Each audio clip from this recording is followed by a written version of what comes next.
Il y a quelques jours naissait la revue Front Populaire à l'initiative de Michel Onfray. Dans le même temps apparaît une autre revue politique intitulée Le Nouveau Conservateur. Et pour en parler, j'ai le plaisir d'accueillir Paul-Marie Couteau. Bonjour Paul-Marie. Bonjour Martial. Paul-Marie, vous avez été, et vous êtes avec Jean-Frédéric Poisson à l'initiative de la création d'une revue de référence des conservateurs qui va paraître, si j'ai bien compris, tous les 3 mois, à partir du 31 août. Oui, fin août, fin novembre, fin février prochain, tous les 3 mois. Une revue, je crois beaucoup aux revues parce que chacun peut le voir, les magazines, les journaux privilégient maintenant les articles courts. D'ailleurs, quand j'y écris, je suis toujours très en peine de devoir couper, parce qu'il ne faut pas dépasser 5000, 6000 signes pour les connaisseurs. Et à côté de ça, quelquefois des livres, pas tous, pas la moitié, mais une bonne partie des livres publiés par de grandes ou petites maisons d'édition ne sont rien d'autre que des grands articles de revue un peu dilués, quelquefois un peu trop dilués.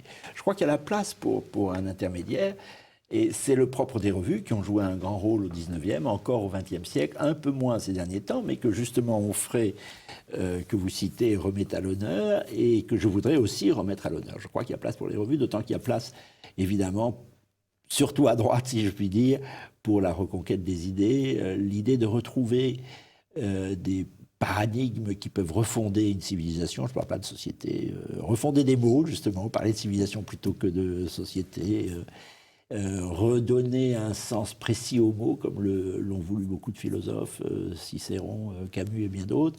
Je crois que ça, c'est le travail d'une revue et qu'elle est bienvenue de ce point de vue-là. Qu'est-ce que vous entendez quand vous dites en forme de devise pour cette nouvelle revue « Nous ne rénoverons pas le monde sans retrouver la sagesse des anciens » avec un A majuscule, bien sûr.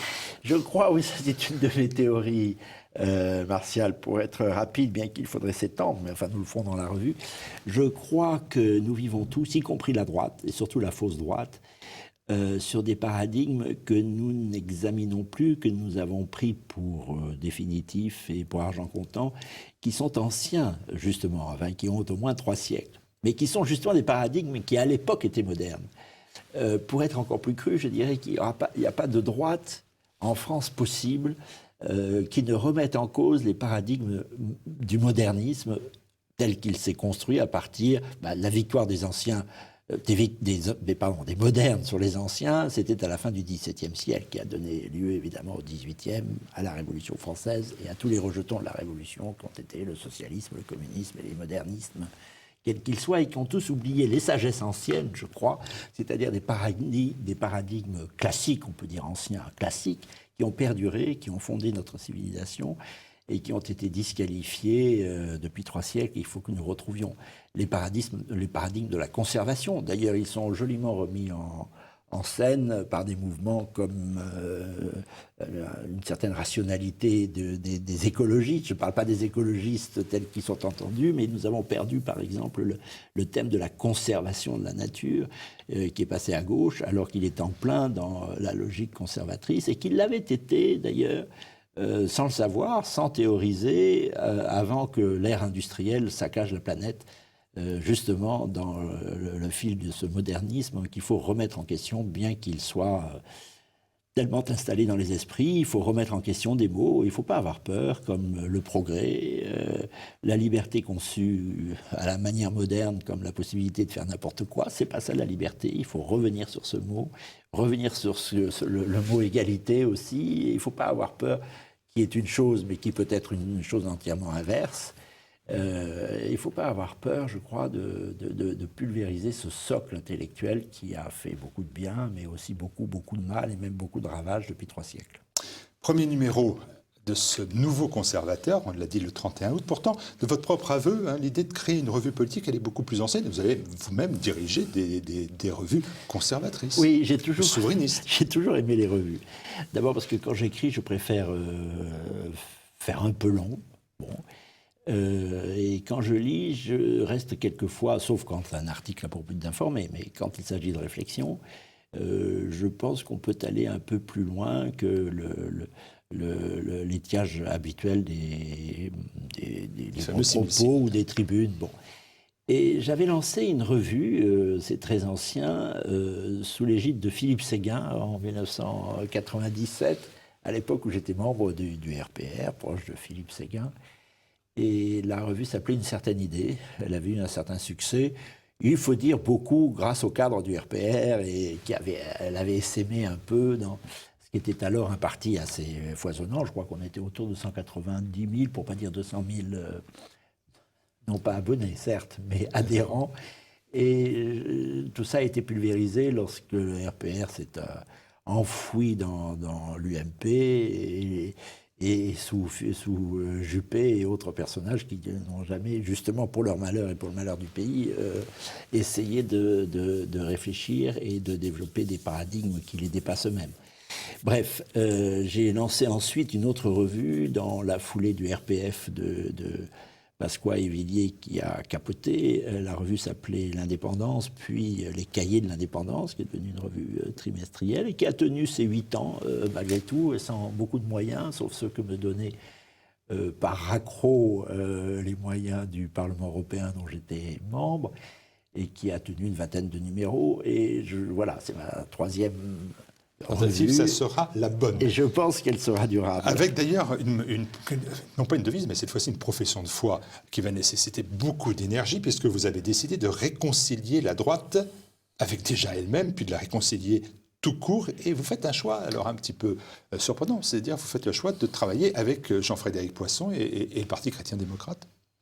Oui, alors c'est une autre vertu de la revue qu'elle mette côte à côte des personnalités qui peuvent dire des choses très proches, mais qui pour autant, vous voyez très bien ce que je veux dire, ne voudront pas cohabiter, venir à tour de rôle à TVL, mais qui pour autant ont du mal à cohabiter ensemble. Voilà. Ne voudront pas être sur la même tribune. Voilà. Et donc, le format de la revue a cette vertu, d'autant que, si je peux reprendre un mot de pays qui est très très beau, tout ce qui élève unit. C'est qu'à partir du moment où on cherche des points hauts du paradigme, des points de rassemblement qui font une civilisation et qui marquent une époque et qui marquent une génération politique, plus c'est haut, plus on peut les réunir. Et j'ai trouvé que le point d'ancrage, qui est le PCD, le Parti chrétien-démocrate, que dirige Jean-Frédéric Poisson, était un point intéressant. Il vient, Jean-Frédéric Poisson, comme Christine Boutin, de la droite classique. Christine Boutin s'est prononcée en faveur de Marine Le Pen au second tour de la présidentielle. Donc le point de jonction que j'ai tant cherché. J'ai beaucoup labouré la mer d'une certaine façon depuis 20 ans, labouré la mer avec Constance, mais pas beaucoup de succès, je dois dire, pour unir les droites. J'ai jamais pensé, évidemment, faire des accords d'état-major, j'ai jamais pensé. Mais j'ai cru, et je crois encore, ça dépend des circonstances. Je pense que les circonstances n'y étaient pas, et j'ai peur que les circonstances deviennent assez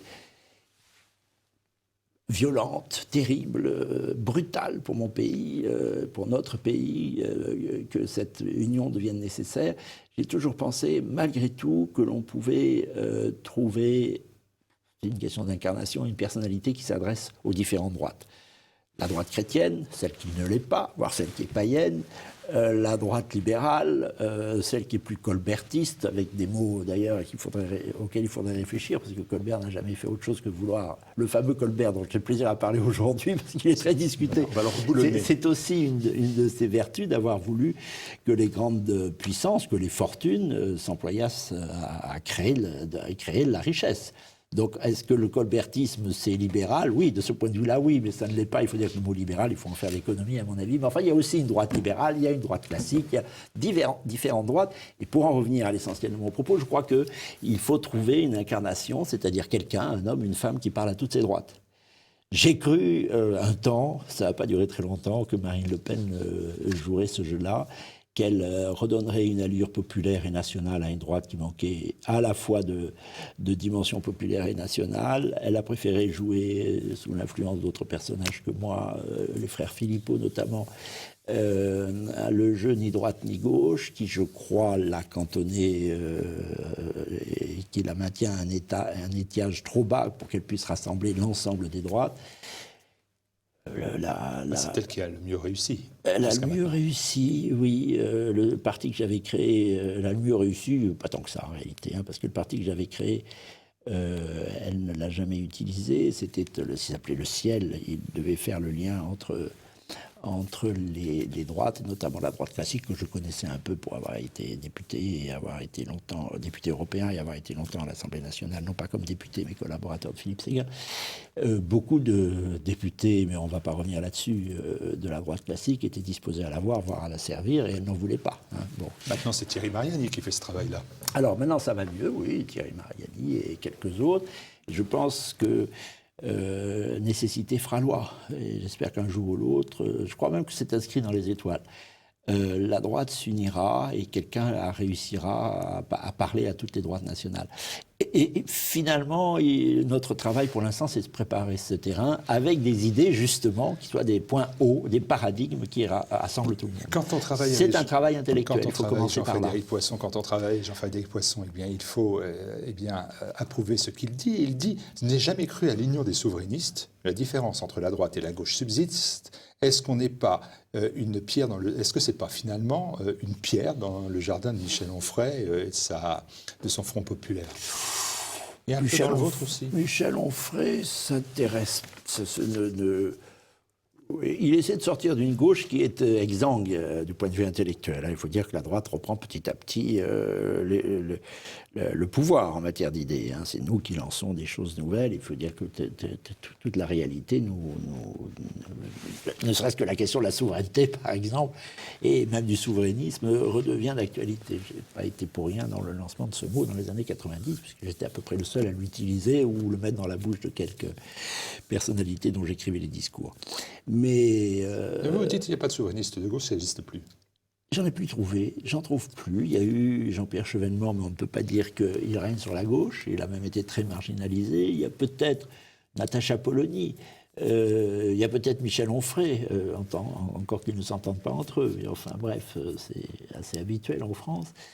Je ne vois pas de force. S'il s'agit de faire un pont, il faut s'appuyer sur sur les deux rives, entre les deux rives, droite et gauche, qui pourraient défendre la souveraineté nationale, y compris la souveraineté industrielle, mais aussi la souveraineté nationale dans le cadre européen. La souveraineté a beaucoup de sens. Ça suppose qu'il y ait un souverainisme de gauche. Il n'a plus de force. Regardez, vous l'avez fréquenté aussi, puisque vous êtes passé de Chevènement, oui, parce qu'à l'époque, Chevènement à Séguin, de Séguin à Villiers, de Villiers à Le Pen, de Le Pen à Fillon, de Fillon à Nicolas Dupont-Aignan. Je cherche partout des... C'est l'homme de la mancha, c'est la quête. Oui, à gauche, ça s'est borné pour moi à Jean-Pierre Chevènement et j'ai tout de suite été douché. C'est d'ailleurs à partir de 2002 que je me suis dit qu'il ne fallait plus la campagne de Chevènement présidentielle, qui a vraiment raté. Et vraiment, j'ai tout fait pour qu'il ait réussi. J'avais même organisé un déjeuner chez le général Gallois, un dîner entre Philippe de Villiers et Jean-Pierre Chevènement. J'ai vraiment tout fait pour que ça marche et j'ai vu que ça ne marchait pas. Toujours ces deux rives, l'idée des deux rives. Il n'y a pas de souverainisme de gauche, d'autant que le souverainisme, j'insiste sur cette idée, Martial, c'est important. Ce n'est pas simplement la volonté de défendre la souveraineté nationale dans le cadre européen. C'est un peu réduit à ça, c'est une erreur. C'est en effet la souveraineté nationale, mais aussi contre l'OTAN et d'une manière générale contre toutes les hégémonies extérieures. Mais c'est aussi la souveraineté de l'État, c'est-à-dire l'autorité de l'État contre les féodalités intérieures. Question d'une brûlante actualité, n'est-ce pas? Et là, je ne suis pas sûr que M. Onfray soit d'accord avec nous. Il s'agit de rétablir l'autorité de l'État et pour cela de modifier complètement, de revoir, de reprendre à zéro les institutions. Je dis à zéro, c'est-à-dire la Ve République. Je signale que Jean-Frédéric Poisson va publier un livre sur le sujet des institutions très important. Et on verra sur le sujet en septembre. Et on verra que nous sommes assez loin du souverainisme de Michel Onfray qui se borne un peu au premier volet du souverainisme. Il y en a un troisième qui n'est pas secondaire non plus, qui peut être aujourd'hui le plus important, c'est la souveraineté culturelle, ce qu'on appelle l'identité. Souverainiste, je me sens identitaire. Et là, vous voyez le fossé qui peut nous séparer. Pour vous, aujourd'hui, la gauche, elle marche sans thématique identitaire, finalement. Oui. Vous n'entendez personne à gauche reprendre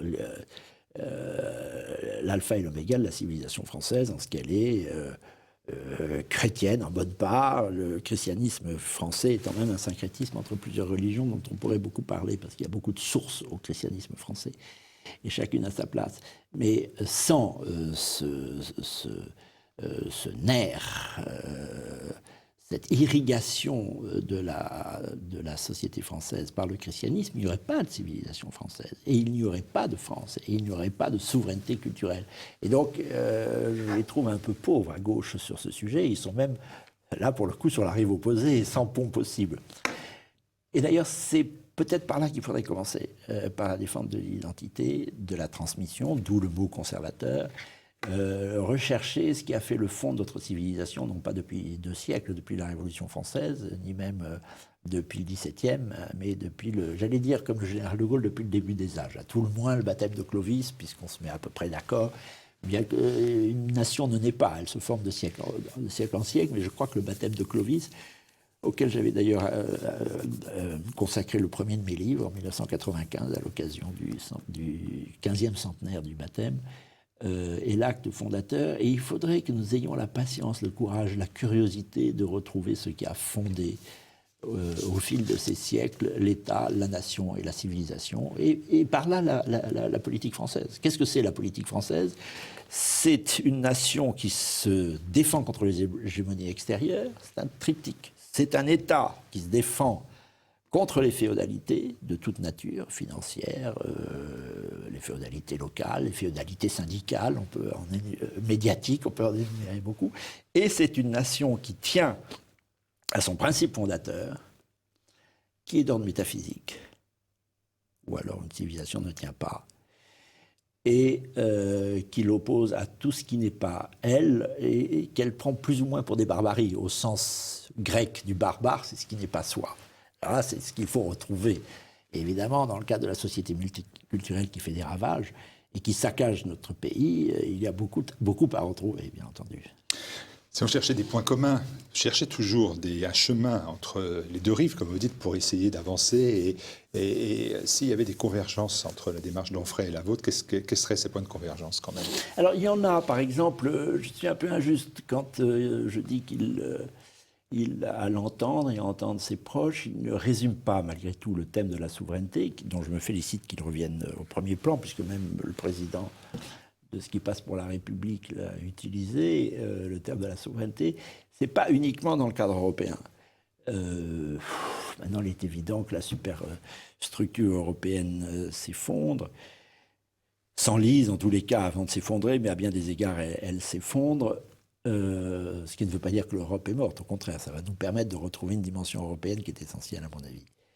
Je répète que les souverainistes n'ont jamais été contre l'Europe, ils ont été contre cette contrefaçon d'Europe qui s'est appelée et qui s'appelle encore hélas aujourd'hui l'Union européenne. Mais ils dépassent un peu ce cadre et je crois que, par exemple, sur la souveraineté industrielle, qui est évidente avec l'énorme affaire du Covid, on peut trouver des points de convergence, mais c'est des points de convergence évidents. Nous ne pouvons pas continuer à acheter des armements, des médicaments, des équipements essentiels, et quelquefois essentiels même pour notre arsenal militaire, je pense par exemple à Alstom, tant que nous n'avons pas reconcentré leur production dans le cadre de la nation. C'est un impératif économique pour relancer l'emploi, mais c'est aussi un impératif stratégique. Ça, je pense que c'est une manière évidente d'être souverainiste aujourd'hui. Ça l'était déjà dans les années 90, mais ça ne paraissait pas aussi évident. Voilà. Alors l'autre convergence, elle est aussi assez simple, c'est votre détestation les uns et les autres d'Emmanuel Macron, de ses pompes et ses œuvres, pas de la personne, mais de sa politique. Oui, ça aussi, c'est très partagé, la détestation d'Emmanuel Macron. J'ai même la faiblesse de penser que, ne serait-ce que pour lui-même, il devrait démissionner dans les jours ou les semaines qui suivent. Je crains qu'il ne le fasse pas, il n'est pas assez intelligent, mais vraiment l'échec lui colle à la peau depuis longtemps. L'affaire Fillon, d'ailleurs, qui est très intéressante, j'ai soutenu, et j'ai même fait la campagne, écrit une partie des discours de François Fillon en 2017. Après avoir soutenu Marine Le Pen en 2012, si vous voyez si le thème du rassemblement et des passerelles m'est habituel. Et d'ailleurs, j'ai même fait en sorte qu'ils utilisent une fois les mêmes mots, les mêmes phrases, et j'ai réussi à glisser dans la bouche de l'un et de l'autre, de Marine Le Pen, après François Fillon, les mêmes phrases. Je voulais montrer que, justement, sur des points hauts, sur des paradigmes, on pouvait mettre d'accord toutes les droites. Bref, mais l'affaire Fillon rejaillit aujourd'hui et on comprend que ce qui s'est passé il y a 3 ans est une usurpation, c'est une effraction. Emmanuel Macron est arrivé par effraction à la tête de l'État. Et je pense qu'il le paiera éternellement. À quoi s'ajoute sa maladresse? Je suis pas loin de penser avec Emmanuel Todd qu'il y a une forme de bêtise grasse chez ce personnage, qui lance des pistes, qui n'en poursuit aucune, qui n'a pas de réflexion d'ensemble. Il faut lire le dernier livre de Philippe de Villiers qui est venu à TV Liberté, qui a dit des choses très intéressantes pour mesurer à quel point ce personnage n'est pas constitué intellectuellement et moralement, encore moins moralement. Et ça, c'est grave pour le coup. Parce que je pense qu'au fond de toute question politique, il y a une question morale. Eh bien, je pense que la succession d'échecs et de drames qui a marqué, et d'erreurs qui a marqué son quinquennat devrait faire en sorte qu'il se regarde dans la glace et qu'il disparaisse, parce que je pense que ça va très très mal finir pour tout le monde, y compris pour lui. Et avec ça, et là-dessus, nous sommes d'accord avec Onfray, mais nous sommes d'accord certainement avec la majorité du peuple français. Il nous reste quelques minutes. On dit une revue trimestrielle qui paraît le 31 août. Oui. Bon, on n'est pas en août. Qu'est-ce qu'on fait en attendant? On ne reste pas devant son kiosque à attendre, je suppose. Donc il doit y avoir des procédures pour essayer déjà de s'y abonner, par exemple. Si on veut bien regarder, pour l'instant, nous n'avons pas encore mis au point notre site. Nous sommes donnés un mois encore pour le faire, le courant de l'été. Mais si on veut bien regarder le site du PCD, du Parti chrétien-démocrate, on verra un bulletin d'abonnement qui a prix réduit parce que c'est une souscription. Il s'agit de s'abonner. Si possible, on peut acheter un numéro, c'est 15 €, ou s'abonner au prix de lancement de 44 €, je crois, ou 45, je ne sais pas, il faut regarder sur le site du 45, PCD. Parce que j'ai regardé. C'est 45, oui, bon, nous sommes gourmands, mais vous savez, 45... On peut vous le faire à 44 si vous dites que vous connaissez Paul-Marie Couteau. Ah, nous avons aussi un prix réduit pour les étudiants, les chômeurs et les ecclésiastiques, à 40 €. Et on acceptera tous les abonnements à 40 €. Enfin, le prix normal, c'est 45 € de lancement, de souscription. Et évidemment, il n'est pas tout à fait sûr que nous ayons, parce que nous n'avons pas toutes les sirènes à la disposition de M. Onfray actuellement, que nous ayons autant d'abonnés que lui. Mais je voudrais que nous fassions bonne figure et que nous dépassions assez vite, avant même le lancement, le millier d'abonnés. C'est bien parti, hein, parce qu'on en a déjà plusieurs centaines. Et je voudrais, pour que la revue perdure, que nous ayons quelques milliers d'abonnés. Je crois qu'ils ne seront pas déçus, parce que, je finis là-dessus, je dis qu'il y aura, j'aime les articles longs, il y aura aussi des articles courts. Je mélange les deux, et j'essaie de faire en sorte que nous donnions la parole un peu à toutes les droites, que ce soit Philippe de Villiers dont je viens de parler, ou Marion Maréchal dont j'ai parlé, Valérie Boyer, députée LR, nous avons Éric Zemmour, qui est un de mes vieux amis et qui m'a donné un entretien, et il le fait assez rarement, et je le remercie de ce privilège, ou Mathieu Bock-Côté, que l'on connaît très bien à TV Liberté. J'ai peur de ne pas citer tout le monde, mais tout le monde m'a dit oui. Donc je pense qu'on peut donner un effet d'affichage assez réussi et poursuivre dans le but que je me suis fixé, c'est-à-dire de donner des paradigmes communs à une droite qu'il nous faut réunir pour sauver le pays. Est-ce que vous allez trouver le temps de poursuivre ce que vous faites si bien pour TV Liberté, ce qui s'appelle des conversations? On a des rencontres longues, d'ailleurs. Alors là, un péché. Votre temps. Là, j'avoue un péché. C'est pas facile. Je demande la miséricorde. J'en ai fait avec beaucoup de plaisir avec Alain de Benoît. Je remercie beaucoup l'équipe de TV Liberté qui m'a donné ce plaisir. Les conversations avec Alain de Benoît m'ont beaucoup apporté à moi, pour commencer. Puis ensuite avec Renaud Camus, qui est aussi un vieil ami. Nous l'avons fait aussi avec un philosophe trop peu connu, mais qui m'a même bouleversé sur plusieurs points, qui est Jean-François Gauthier, publié, je crois, en janvier dernier, enfin, qui sont faciles à retrouver sur TV Liberté.